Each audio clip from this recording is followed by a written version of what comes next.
Assalomu alaykum, hurmatli magistrantlar. Bugun biz turizmologiya fanidan navbatdagi mavzu turizm geografiyasi mavzusini ko'rib chiqamiz. Demak, turizm geografiyasi mavzusini biz quyidagi rejalar orqali ko'rib chiqamiz. Turizm geografiyasining falsafiy asoslari. Geografik turizm tadqiqotining predmet mohiyatini rivojlantirish va o'zgartirish. Zamonaviy turizm geografiyasining mohiyati va hududiy rekreatsion tizimlarning mohiyati. Ushbu rejalar orqali biz bugungi turizm geografiyasi mavzusini yoritamiz. Demak, turizm geografiyasi o'zi bu turizm hodisalarini hududiy va fazoviy jihatdan o'rganadigan fandir. Va bu fan turizm geografiyasini o'rganishda turizm oqimlari, ular foydalanadigan resurslar, turistik resurslar, makon, turistik hudud va inson munosabatlari kategoriyalari tahlil qilinadi. Shu asosda turizm geografiyasi shakllanadi. Turizm geografiyasining falsafiy asoslari falsafa nuqtai nazaridan yondashuvga asoslangan bo'lib, falsafa turizmda makon, vaqt va harakat nuqtai nazaridan qaraydi. Turizm geografiyasi fani turizm faoliyatining hududiy xususiyatlarini o'rganadi. U sayyohlik oqimlari, yo'nalishlari, resurslari, turizm infrastrukturasi qanday geografik hududlarga va qanday omillar ta'sirida shakllanishini tahlil qiladi. Demak, turizm geografiyasi nafaqat turistlar tashrif buyuradigan geografik hududlarni o'rganadi, balki mana shu sayyohlik oqimlari, ularning yo'nalishlariga ta'sir etadigan asosiy omillar, ya'ni o'sha turizm infrastrukturasi yoki turistik obyektlar o'sha hududlarda bo'lgan yoki turistik resurslar qanday holatda ekanligini tahlil qilib o'rganadigan soha hisoblanadi. Va turizm geografiyasi albatta inson va makon tushunchalariga asoslangan bo'lib, inson makonni kashf etadi. U o'sha qaysidir hududga, turistik hududga boradi, u bilan bog'lanadi va natijada turizmda ruhiy va madaniy izlanish muhim o'rin tutadi.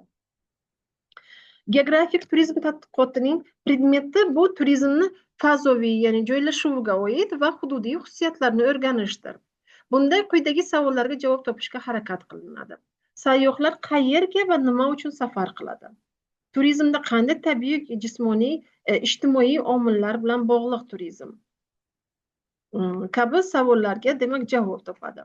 Va bu savollarga javob topishda umuman olganda geografik turizm tadqiqotlar rivojlanishida ma'lum bir bosqichlar, tarixiy nuqtai nazardan bosqichlari ham mavjud va har bitta bosqich o'ziga xos xarakterli xususiyatlari mavjud. Masalan, birinchi bosqich bu 19-asr o'rtalaridan 20-asr o'rtalarigacha davrga xos bo'lgan bosqich hisoblanadi. Resurs axborot bosqichi deb nomlanadi va bunda aynan turistik hududlar tadqiqotchining asosiy e'tibori noyob turistik obyektlarni izlash, aniqlashga hamda ulardan kompleks foydalanish xususiyatlari, imkoniyatlariga qaratiladi.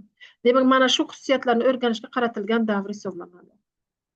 Ikkinchi bosqich bu infratuzilmaviy iqtisodiy bosqich deb nomlanadi va 20-asrning 60-80-yillarga to'g'ri keladi bu bosqich. Va bu bosqichning o'ziga xos xarakterli xususiyati ommaviy turizmni shakllanishi bilan bog'liq. Ya'ni ommaviy turizm holatlari shakllangandan keyin unga moddiy bazasi, uni infratuzilmasini rivojlantirish zarurati shakllanadi. Keyingi bosqichimiz bozor bosqichi deb nomlanadi va bu 20-asrni oxiri, 19-asrni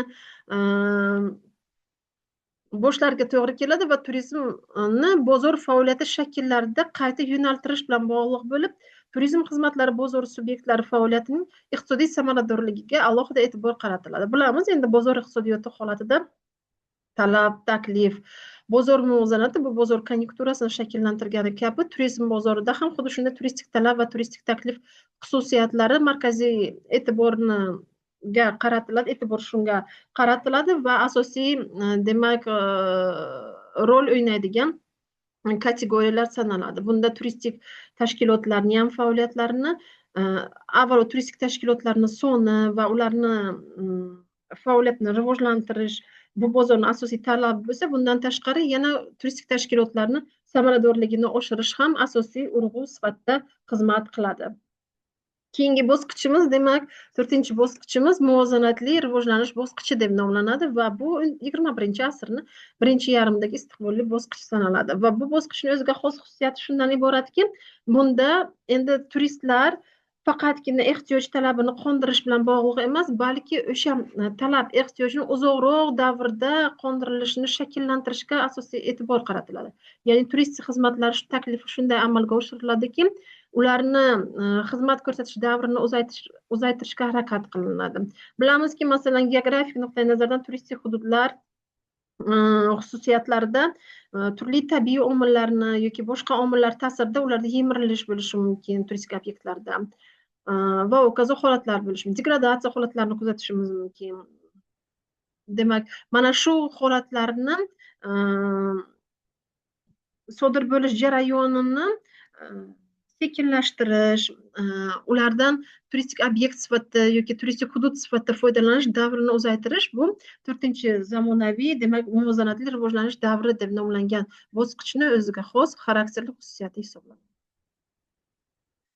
Va aynan o'sha geografik turizm tadqiqotlari tizimli tahlilga asoslangan va u tizimli tahlil bu kompleks yondashuv, ya'ni inson, makon, ehtiyoj va ana shu aynan shakllangan ehtiyojlarni qanday resurslar orqali qondirilishi, bularni hammasini o'zaro bog'liqligini tushunishi muhimdir. Keyingi rejamiz zamonaviy geografiyaning mohiyati deb nomlanadi va bugungi zamonaviy turizm geografiyasi bu nafaqat qayerda sayyoh borligi, balki nega aynan u yerga boradi, qanday sharoitlarda bunga sabab bo'lmoqda, qanday sharoitlar, nimalar ta'sirida aynan o'sha turistik hududga tashrif buyuryapti, turistlar oqimi o'sha joyga yo'nalyapti yoki o'sha makonga yo'nalyapti kabi savollarga javob topishga intiladi. Va zamonaviy turizm geografiyasi muhim jihatlari mavjud. O'ziga xos xarakterli jihatlari bu multidistsiplinar yondashuv, GIS texnologiyalari va raqamli tahlillar orqali rivojlanmoqda. Zamonaviy geografiya, ya'ni multidistsiplinar yondashuv bu turli sohalar orqali turizm geografiyasini tahlil qilishga yondashiladi. Masalan, deylikki, ekologik nuqtai nazardan, iqtisodiy nuqtai nazardan, geografik nuqtai nazardan, sotsiologiya fanlari nuqtai nazardan kabi fanlar jamlanmasidan, kompleksidan turizm geografiyasini rivojlantirishga yondashish va turli tahlillarni amalga oshirish talab etilmoqda. Yana zamonaviy turizm geografiyasining ikkinchi xususiyati GIS texnologiyalari, ya'ni geoinformatsion tizimli texnologiyalar orqali rivojlantirish, raqamli tahlillarni amalga oshirish. Ya'ni GIS texnologiyalariga GPSni ham misol qilishimiz mumkin yoki raqamli xaritalar orqali, masalan, hozirgi kunda zamonaviy turizm geografiyasi rivojlanishini tahlil qilishimiz mumkin bo'ladi. Keyingisi globalizatsiyaning ta'siri ham albatta qayd etilishi kerak. Zamonaviy geografiya haqida gapirilganda globalizatsiya natijasida xalqaro turistlar oqimini tahlili yoki transport tarmoqlarini faoliyatini rivojlanishi va ularning ta'siri turizm geografiyasiga migratsiya yo'nalishlarini tahlil qilishga asoslanadi. Bular hammasi hozirgi kunda zamonaviy geografiyaning asosiy jihatlari hisoblanadi. Turistlar oqimi bu tahlil qilar ekanmiz, hozir aytib o'tganimizdek, globalizatsiya oqibatida yangi markazlar, migratsiya, ekologik muammolar paydo bo'lmoqda. Birgina ekologik muammoni olib qaraydigan bo'lsak, deylikki, UN turizm tashkiloti, xalqaro tashkilot haqini 2024-yil statistikasiga global turizm bozorini tahlil qilganida asosiy dunyoda turistlar oqimini qabul qiluvchi davlatlar 2024-yil kesimida AQSh, Yevropa davlatlari asosiy qabul qiluvchilar reytingida yetakchilik qilmoqda va masalan, deylikki, birgina Ispaniyani o'zini oladigan bo'lsak, Barselonada hozirgi kunda haddan ziyod overturizm deymiz. Demak, haddan ziyod turistlar oqimi yo'nalganligi uchun mahalliy aholi bugungi kunda e'tiroz bilan chiqmoqda. Ularni kundalik turmush tarziga haddan tashqari turistlar oqimini ko'pligi ularni tinchligiga, ularni kundalik turmush tarziga salbiy ta'sir ko'rsatmoqda. Nafaqat bu, balki ekologik muammolarni ham shakllanishga sabab bo'lmoqda. Bular ham bugungi kunda turizm geografiyasini tahlilida asosiy global muammolardan biriga aylanmoqda. Demak, oxirgi rejamiz hududiy rekreatsion turizm mohiyati deb nomlanadi. Rekreatsion turizm bu inson dam olishi, salomatligini tiklashi, madaniy va ruhiy ehtiyojlarni qondirish uchun yaratilgan tabiiy, ijtimoiy, iqtisodiy komponentlar yig'indisidan iboratdir. Hududiy rekreatsion tizimlar esa ma'lum bir geografik makonda joylashgan va bir-biri bilan bog'langan dam olish obyektlari, infratuzilma, xizmatlar tarmog'ida ifodalanadi. rekreatsion tizimlarini turlarini sanab o'tadigan bo'lsak, misol sifatida tog'li hududlarda shakllanishi, qirg'oq zonalarda yoki shahar atrofida, shahar chekkalarida, ekzotik maskanlarda turli dam olish uylari, masalan, kurort zonalari yoki sanatoriylar tarzida xizmatlarni taklifini kuzatishimiz mumkin bo'ladi. O'zbekistonda ham jumladan rekreatsion tizimlarni rivojlantirish oxirgi yillarda alohida e'tibor qaratilmoqda, chunki ma'lumki O'zbekistonda ham turistlar oqimini oshirish, umuman turizm sohasini rivojlantirish, iqtisodiyotda tutgan o'rnini oshirishga qaratilgan turli ko'pgina qator prezidentimizning qator farmonlari, qarorlarini kuzatishimiz mumkin, qarorlarida kuzatishimiz mumkin. Jumladan ularda turli rekreatsion turizmga tegishli bo'lgan turli, masalan, etno hududlar, turistik hududlar, qishloq turizmini shakllantirish kabi qarorlarda ko'rishimiz mumkin, qabul qilingan. Birgina 2025-yilda masalan Buxoroda 11 ta mana shunday turistik hududlar, turizm qishloqlarini, etno hauslarni shakllantirish belgilangan. Va hozirgi kunda faoliyat yuritayotgan rekreatsion turistik hududlar haqida gapiradigan bo'lsak, masalan, Romitan hududida aytishimiz mumkin. Bu oazis kompleks, turistik kompleksini misol qilishimiz mumkin.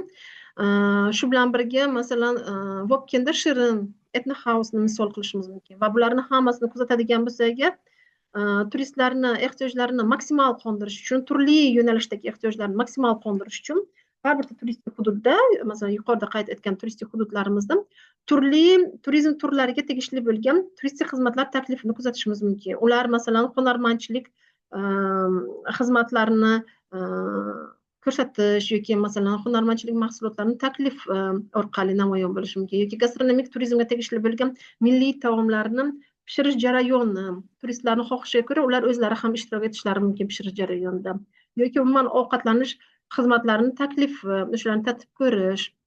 Undan tashqari, mana shu hududlarda joylashtirish xizmatlarini ham taklifini kuzatishimiz mumkin. Turli, masalan, o'tovlar shaklida o'ziga xos milliy tarzda jihozlangan interyerlarga ega bo'lgan, demak, joylashtirish xizmatlarini taklifi va turli juda ham keng turda animatsion xizmatlarini shakllantirilishi takliflari, bular hammasi, demak, mana bu yuqorida qayd etgan rekreatsion hududlar sifatida Shirin etno haus yoki, masalan, oazislarda kuzatishimiz mumkin bo'ladi.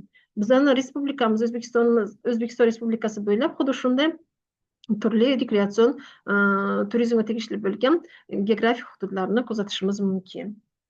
Bizni bugungi mavzumizda ko'rib chiqishimiz kerak bo'lgan asosiy jihatlar shulardan iborat. E'tiboringiz uchun rahmat.